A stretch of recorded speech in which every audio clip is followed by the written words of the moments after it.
This old guy DIY video has to do with the technique that I'm using to fix a little $3 solar light that came from Maynard's about 10 years ago.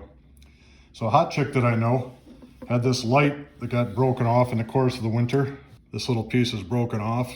This fix is only worth doing if you value your time at zero, since it's a $4 light. She says they no longer make this, and she has a dozen other ones like it, so she'd like it repaired.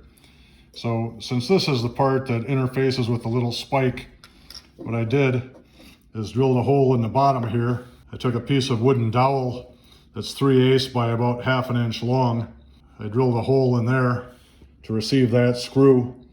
And now I'm going to mount this little piece of dowel to the bottom of the light with that screw coming through the hole. Then I'll slather this thing with shoe goo.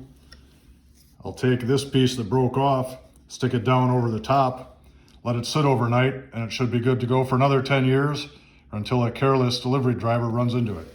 I have the piece of dowel screwed on to the light.